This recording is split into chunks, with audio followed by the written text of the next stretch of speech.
أعزائنا الزملكاوية من كل مكان، سلام الله عليكم ورحمته وبركاته. فيديو جديد كورة كل يوم مع مؤمن وأخبار جديدة عن نادينا نادي الزمالك، أكبر قلعة رياضية في مصر. نبدأ الفيديو كالمعتاد، بسم الله الرحمن الرحيم، والصلاة والسلام على أشرف المرسلين.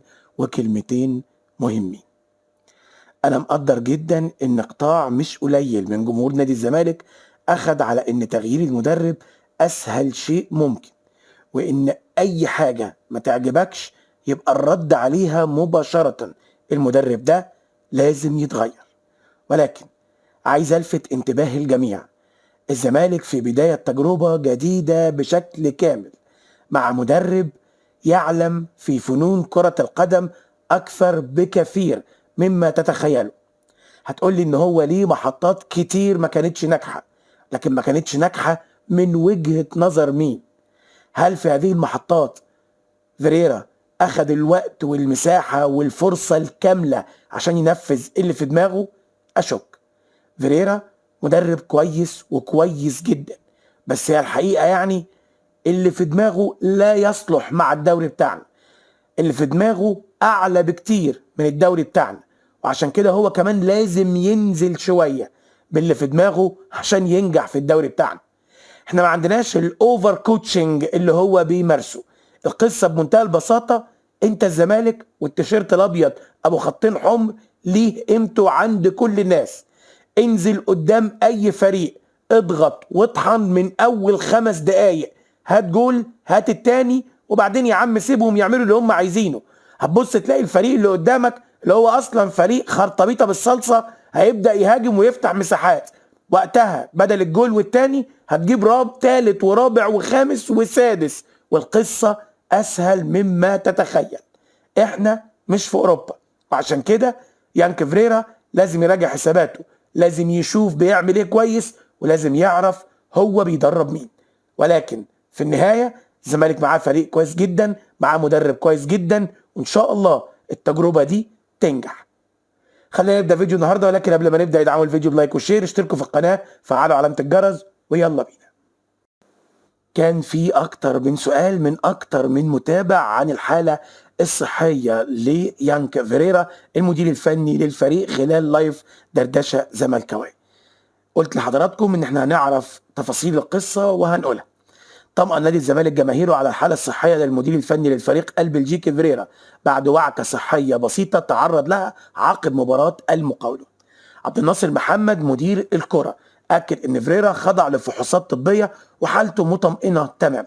المدير الفني وضع بالفعل خطة إعداد الفريق للمواجهة المقبلة أمام مودرن مساء الخميس القادم، وسيستأنف الفريق تدريباته يوم الاثنين بصورة طبيعية.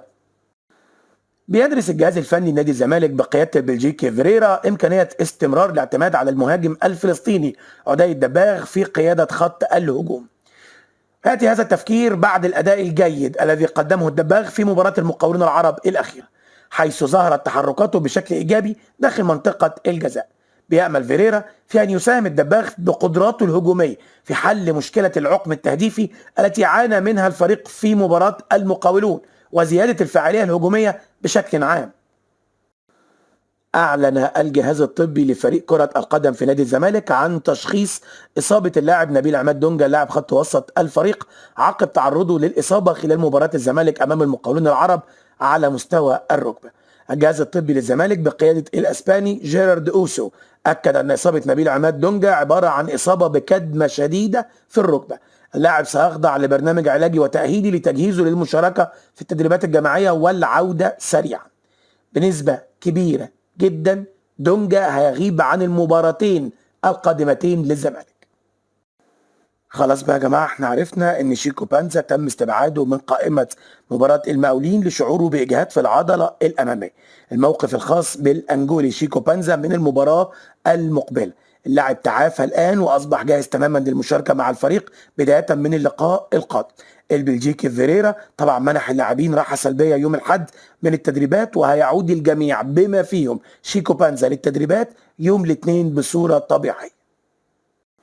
موقف إدارة الزمالك من أحمد فتوح لاعب الفريق عقب التقدم باعتذار.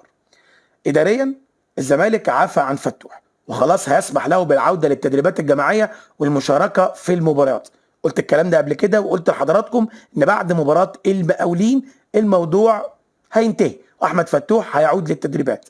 الاعتذار الرسمي اللي تقدم به احمد فتوح كان باتفاق مسبق ما بين اداره الزمالك متمثله في جون ادوارد وعبد الناصر محمد واللاعب. قالوا له هتعتذر وبعدين تعود للتدريبات بصوره طبيعيه. اداره نادي الزمالك رحبت باعتذار فتوح وعندها امل كبير في ان الامر ده يكون هو نهايه المطاف بالنسبه لاخطاء اللاعب. انا قلت قبل كده وسجلت موقفي وسجلت رايي وقلت ان احمد فتوح لن يتغير. لاعب وصل للسن ده ولسه بيغلط غلطات ما يغلطهاش لاعب في قطاع الناشئين، ومع ذلك فتوح تقدم باعتذار والاداره هتكتفي بالمليون جنيه اللي تم خصمهم من اللاعب. اما نشوف لما يرجع هيعمل ايه. ناس كتير بتسأل عن احمد حمدي لاعب خط وسط نادي الزمالك، خاصة ان في فترة الاعداد والمعسكر المغلق في العاصمة الادارية كان في كلام كبير جدا عن ان احمد حمدي لاقى قبول واعجاب شديد من فيريرا المدير الفني للزمالك بمستواه وامكانياته، وان الناس كلها كانت منتظرة ان احمد حمدي يكون متواجد بشكل اساسي في الفريق. تم استبعاد احمد حمدي من قائمتي الفريق الابيض لمباراتي سيراميكا والمقاولين العرب. الكلام المنتشر بشكل رسمي ان الاستبعاد ده كان بقرار فني بحت من المدرب فيريرا، الا ان الكلام اللي ما بين السطور احمد حمدي لما الزمالك حاول يفتح معاه باب التجديد قبل بداية الموسم قال نأجل شوية لغاية ما اقدر استعيد مكاني الطبيعي في التشكيلة الاساسية. وقتها قلت لحضراتكم ان احمد حمدي اما عايز الزمالك يجهزه لنادي اخر او عايز يلعب فيبقى نجم الفريق، فوقتها لما يتفاوض مع الزمالك يتفاوض وهو صاحب اليد العليا، انا النجم وانتوا اللي عايزيني. وعشان كده توقعاتي مش معلوماتي ان احمد حمدي دلوقتي في مرحلة التجميد والركن على جنب، اما انك تجدد او هتفضل متجمد كده لغاية اخر الموسم وبعدين يبقى امشي زي ما انت عايز. يخضع لاعب خط وسط الفريق احمد ربيع لاختبار طبي حاسم قبل مران الفريق يوم الاثنين لحسم موقفه من المشاركة في مباراة مودرن سبورت، المباراة التي سوف تكون يوم الخميس المقبل. تأتي هذه الخطوة بعد غياب اللاعب عن أول مباراتين في الدوري أثر تعرضه لإصابة بتمزق في العضلة الأمامية استدعت خضوعه لبرنامج تأهيلي مكثف خلال الفترة الماضية. ويأمل الجهاز الفني للفريق بقيادة فيريرا في أن يجتاز اللاعب الاختبار الطبي بنجاح ليعود سريعا إلى التدريبات الجماعية ويصبح جاهز لدعم صفوف الفريق. عايز كل الناس تدعي بأن أحمد ربيع فعلا يعود للتدريبات الجماعية، لأنه في حال عدم عودة أحمد ربيع للتدريبات الجماعية وجاهزيته للمباريات هنشوف سيف فاروق جعفر بديل لنبيل عماد دونجا في المباراة المقبلة، وهنا هنلعب ناقصين لاعب. علق البرازيلي خوان ألفينا جناح الزمالك الجديد على ظهوره الأول مع الفريق، حيث شهد ظهور اللاعب بعض الفنيات التي تبشر بلاعب هائل جدا ومستقبل لخط الهجوم. وكتب ألفينا عبر حسابه على الانستجرام: أنا سعيد جدا لأنني تمكنت من الظهور الأول مرتديا هذا القميص الرائع. أشكر الله على هذه اللحظة في حياتي. لم تكن النتيجة كما توقعنا، ولكننا سنواصل العمل من أجل مستقبل مليء بالإنجازات. في رد فعل غريب جدا من أحمد حسام ميدو عقب التعادل أمام المقاولون العرب، ميدو عبر حسابه على إكس كتب: أي مدرب يبدأ بدونجا في تشكيل الزمالك تعرف إنه مدرب ما بيعرفش يقيم اللعيبة كويس. أي مدرب يبدأ بناصر ماهر وينج رايت بالذات بعد ماتش سيراميكا تعرف إنه مش عايش معانا على الإطلاق. أحمل ضياع نقطتين مهمين جدا لمدرب الزمالك، وبصراحة كلمة فيريرا مش قادر أنطقها. خسارة عدم استغلال الانطلاقة الجيدة للفريق أمام سيراميكا قبل أن يختتم تغريدته. الدوري لسه طويل بس منافسين الزمالك شرسين وما بيضيعوش نقاط بسهولة، والموسم ده مش محتاج أخطاء زي الأخطاء اللي حصلت امبارح. العب بتشكيل صح وبلاش فتي. حاجة كلمتين استغربهم جدا من أحمد حسام ميدو، خصوصا إنه يعلم كل شيء داخل نادي الزمالك ويعلم أصلا يعني إيه تدريب بصفته راجل كان في يوم من الأيام مدير فني، ويعلم كم لاعب في الزمالك في مركز 6 وكم واحد فيهم سليم يصلح انه يلعب في المركز ده. هتبص تلاقي مفيش، وان فيريرا بنسبة 70-80% معذور، والاكتر من كده ميدو اللي كان من ايام بسيطه عضو لجنه التخطيط في نادي الزمالك، لما يحب ينتقد ما ينفعش ينتقد على الملأ وبالطريقه دي. اسلام صادق بيعلن عن ملعب مباراه الزمالك ومودرن سبورت. اسلام صادق وعبر حسابه على الفيسبوك كتب: مجلس اداره نادي مودرن سبورت برئاسه الدكتور وليد دعبس يواصل مساندته لفريق كره القدم بقياده مجدي عبد العاطي المدير الفني.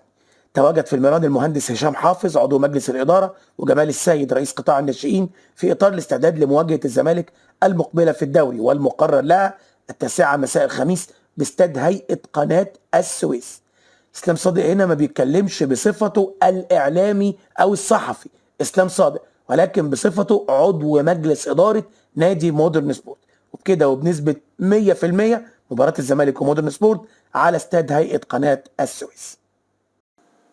شهدت الساعات الماضيه اتصالات مكثفه ما بين هاني ابو ريده رئيس اتحاد الكره والدكتور اشرف صبحي وزير الشباب والرياضه بسبب شكوى عدد كبير من الانديه من سوء ارضيه ملعب استاد القاهره، وعلى راسهم القطبين الزمالك والاهلي.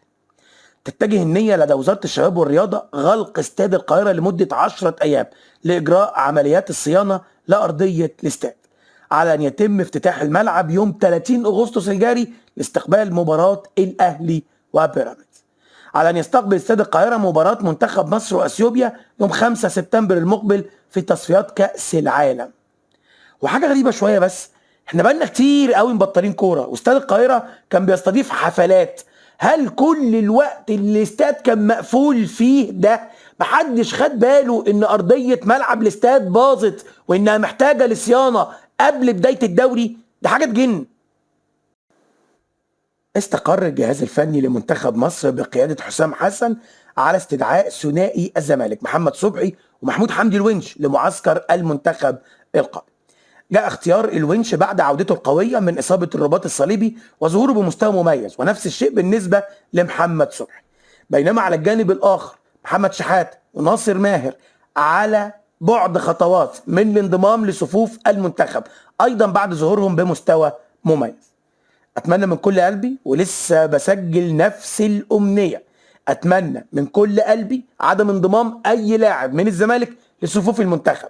أولا بنروح المنتخب عشان نقعد دك، ثانيا اللعيبه بترجع معنوياتها تحت الصفر بشويه، ثالثا وده الاخطر في الغالب لازم واحد من شويه اللعيبه اللي بتروح المنتخب يرجع مصاب واصابه طويله. تقارير صحفيه عديده انتشرت حوالين تطاول من محمد هاني لاعب الاهلي ضد الحكم محمد معروف حكم مباراه الاهلي وفاركو واللي فاز فيها الاهلي برباعيه. كلام كتير زي ان محمد معروف مثلا لما محمد هاني كان بيعترض عليه كان بيقول له انت كابتن الفرقه عيب اللي بتعمله، وبعدين محمد هاني يكلم معروف قال له شاطر انت كده لما اديتني انذار ارتحت. يعني قصه طويله عريضه، لكن وصلت في النهايه ان محمد هاني بيكلم حكم المباراه بيقول له انتوا ما عندكوش فكره، وطبعا بيتكلم عن طاقم التحكيم وانكم طاقم كفته. ما عنديش ادنى معلومه مؤكده وموثقه عن الكلام ده، ولكن توقعاتي الشخصيه ان في النهايه محمد معروف شبه هيتعاقب، والعقوبه دي هتكون انذار لكل حكام الدوري. اوعى اوعى تعمل حاجه مع لاعب من الاهلي، ولو لاعب الاهلي تطاول عليك ابتسم له وعدي الموضوع عشان ما تحصلكش مشكله زي محمد معروف السنه دي وزي محمد عادل السنه اللي فاتت. الحكايه تعدت بكتير مراحل القوه. وجه محمود عبد الرازق شيكابالا قائد الفريق السابق رسالة شكر لجماهير الزمالك عقب هتافاتهم له خلال مباراة الزمالك أمام المقاولون، وذلك خلال تواجد شيكابالا في المقصورة الرئيسية لاستاد القاهرة لدعم الفريق خلال المباراة والتي انتهت بالتعادل السلبي بدون أهداف أمام المقاولون. وكتب شيكابالا عبر فيسبوك: أشكر جمهور الزمالك العظيم على تعبكم ودعمكم للفريق بالأمس والتفاهات والشكل الرائع اللي زين استاد القاهرة رغم النتيجة السلبية. وجودكم ووقفتكم ورا الفريق هو السبيل الوحيد ان الزمالك يرجع لمساره الطبيعي. خليكم دايما معانا وبمساندتكم الزمالك بيرجع اقوى. نحن في انتظاركم في المباراة القادمة، نحن دائما نؤمن بالانتصار بوجودكم. طبعا شيكابالا لقطة محترمة جدا من قائد تاريخي للفريق. الواحد استغرب جدا جدا جدا ان بعد المباراة طلعت ناس يعني انا مش عارف اقول عليهم ايه، ولكن خرجت ناس تقول ان الزمالك خسر بسبب وجود شيكابالا في المدرجات، حاجه في منتهى قله الادب. وفي النهايه بتوجه بكل الشكر لحضراتكم على حسن المتابعه والاستماع، مع وعد بتجدد اللقاء. تقبلوا تحياتنا مؤمن شلبي ومحمود فاروق من قناتكم كرة كل يوم مع مؤمن، والسلام عليكم ورحمه الله وبركاته.